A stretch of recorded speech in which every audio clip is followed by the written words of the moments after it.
We have Kambi Shule Center. This is a shopping center within the farm.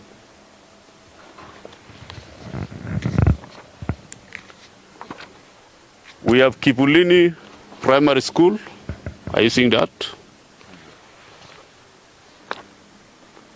So, in a nutshell, you can easily see. My name is William Arusei. I'm appearing together with my colleague Julia Kiget. We are the lawyers for the litigants here, who are members of Oljorai Squatter Phase 3. We are representing 1,500 families who have settled on this land in Oljorai for the last 30 years on average. So today we were before Justice Mary Oundo. The matter had come up for directions, rather for hearing, of what we call originating summons. Originating summons grounded on a claim of adverse possession to land. In other words, what we are saying is that our clients now, numbering 1,500 families, have rushed to court to lodge a claim to enable the court of law to determine one fundamental question. They've been on the land for the last 30 years, continuously, without force, without secrecy, and openly. We are therefore saying that on account of that, and having lived on the land continuously for over 12 years, their claim has crystallized into what we call adverse possession claim to land. So the filing we have before you is an adverse possession claim in what we call originating summons, OS in bracket. We have set out several questions for determination. One of which is, having lived on this land for 30 years, openly, continuously, without secrecy, without force, and have settled with their families and developed the land, build schools, build roads, dispensaries, water tanks, and all manner of infrastructure. The question we ask is, are they now entitled for a court of law to declare that they are the owners of the land and to be given titles to their respective portions in which they have occupied for all these years? That is the question. It's only one question. So we have sued some parties here. We have sued a company called Lands Limited as the first defendant. We have sued a company called Solai Ruyabei Farm Limited. We have sued the National Land Commission, and we have sued the Chief Land Registrar. The whole essence of this litigation is, as I've said, you know, the law on adverse possession is that you've entered the land without a permission. We are here on this land without permission of anybody. Correct? We entered the land openly, occupied it. Each of these 1,500 members occupy a specific portion, which we have identified. And we have brought to court the settlements on that land. I'll even, without much ado, I'll show you the photographs which we have brought to court, which shows that our claim is not founded on hot air, but rather grounded in evidence. I'm showing you photographs of... Oljorai Primary School. No, this is Oljorai Secondary School, as you can see. This is a school built by these quarters, with school-going children, over 800, so to speak. So this is a settlement which has been ongoing, and we have brought several photographs. You will see the next one is Oljorai borehole. Do you see that? We have also brought, sorry, can you assist me?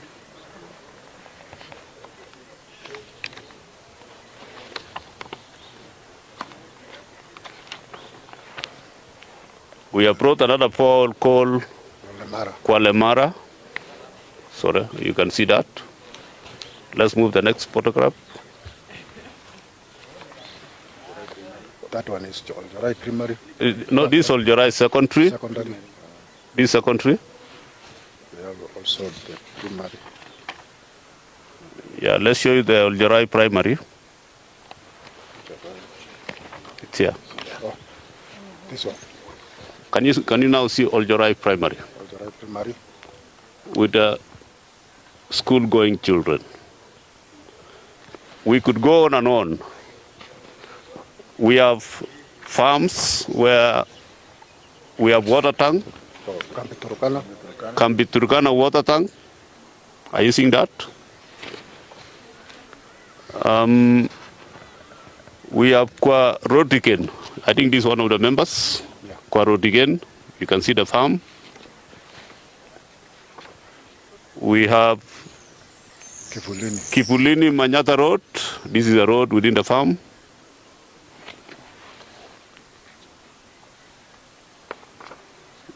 We have Pasta Corpolo. That is the residence.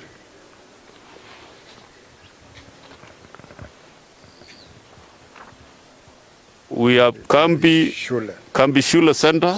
This is a shopping center within the farm.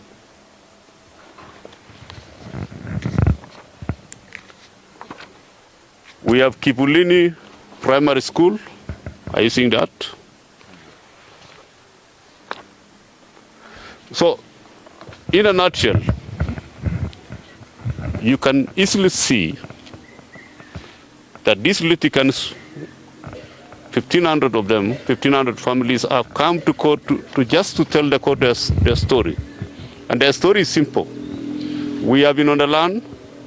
We have tried to pursue the settlement on the respective portions for all these years without success. And they need to now be facilitated with titles on their respective portions, so as to ground the ownership with title deeds. So the end result of this litigation is that at the end of the day, if the court permits, these 1,500 members will be given respective titles to the portions they have occupied for all these years.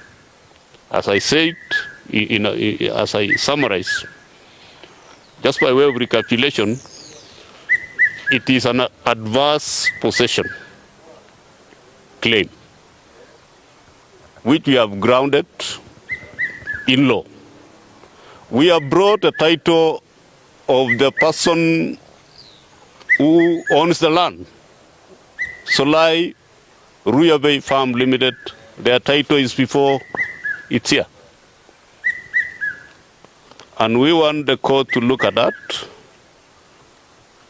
and determine whether that land now should be passed to the squatter who have occupied this land for all these years. We are in possession of the land. We have taken possession, as I've told you. This is a title. But I'll show you the part which concerns the title holder, whom we are litigating against, among other parties.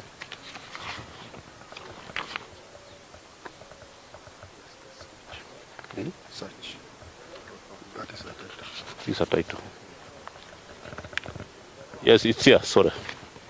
So this is a party we are litigating against. You can see the title. It's a requirement of law that we bring a certified extract of that title to court, so that the court is able to determine who indeed is the registered owner. So this is a certified copy. You can see the certification at the bottom. You see it? This is a requirement of law. In a claim of this nature, you must bring a certified extract of the title of the registered owner.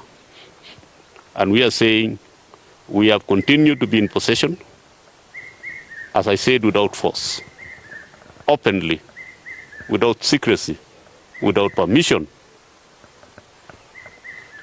Therefore, today, let me briefly give you, as I finish, the matter came up before the judge, a land judge in Naivasha Court. Various directions were given. Immediately, the parties who are opposing this application have 7 days to respond to the originating summons, upon which we, the plaintiffs, have 7 days of service to respond to the issues if need be. And a mention will be on the 25th of April 2024 for directions. So for me, that is what happened today in court. If my colleague has anything to add. You can tell us the size of this land. The land measures over 3,245 hectares of land in what was, or what it is, known as LR number 20229/1, southwest of Kilgil Township. That is the land. LR number 20229/1, southwest of Kilgil Township. Yes. Let me add what really, let me read one line. This is a claim that was adverse to the title of the owner, and in an adverse possession which was hostile, underline hostile, under a claim or color of title, actual, open, uninterrupted, notorious, exclusive, and continuous. You get that?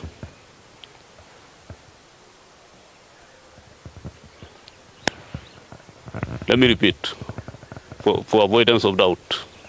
Our claim is an adverse possession claim which was hostile, under a claim or color of title, comma, actual, comma, open, comma, when I say open, is openly, living openly on the land, uninterrupted for a minimum of 12 years, but I have told you it is 30 years. Notorious, exclusive. We are saying we are living on the land exclusive of the title holder. So the title holder is out, correct? Is out. And our presence on the land has been continuous. And we have done this without force, without secrecy, without authority or permission from the owner. That is a claim. So the litigation has started. This is a plea by a section of Kenyans. You can call them squatters, but they are living persons who have lived on this land for all these years. And time has come to approach the seat of justice to say, look, we've been around for all this long. We've tried to get title documents without success. We've been to all offices. We've been to government offices without success. This is our last, plea. As I say, the court of law is a temple of justice. It is a place for the bewildered litigants, if you like, bewildered. It's the last frontier. It's a seat of justice. So we have come for justice into this land matter. You know, land in Kenya is very scarce, sensitive, emotive, and something that we have come to the court of law for justice. I think I'll leave it there unless you have one or two questions.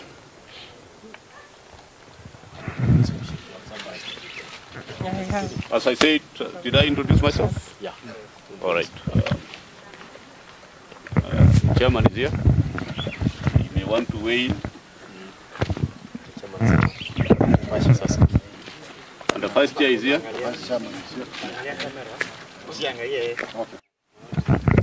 Mimi nitasema kwa Kiswahili ndio watu wetu wa Oljorai wasikie wote. Mimi kwa majina naitwa Jackson Omondi. Mimi ndio kiongozi ya hii kesi. Na mimi ni moja wa squatters ambaye amesaliwa pale. Mimi nimekuwa squatters. Baba yangu alikuwa squatter. Watoto yangu ni squatters. Hata wajukuu wamekuwa squatters. Kwa hivyo niko na over 48 years pale. Ile kitu ninataka kuambia wakaji wa Oljorai ni watulie, kwa sababu tumedanganywa na wanasiasa na promises mbalimbali. Wamefanyia hii shamba yetu kampeni hiyo muda yote kutoka 1994, wakaseto score ingine, wakapata phase 1 ikapeanwa, phase 2 ikapeanwa. Sasa ilikuwa imebaki tu phase 3 ambaye imekuja, wakaandika watu na National Land Commission walikuja huko wakati ya wazuri 2016, 2017 wakachukua majina, na baadaye hatujajua haya majina walipeleka wapi. Walichukua majina yetu huko na hatujui walipeleka wapi. Kwa hivyo naomba tu, kwa sababu mahakama, tumekimbilia mahakama, na ninaomba watu watulie pahali wapo, watulie, watapata justice. Tuko na imani kwamba tumelete a very strong case na tutapata justice. Sitaki kusema mingi kwa sababu kasi yote tumekuja kwa a court of law. Kwa hivyo tutangojea uamuzi wa mahakama.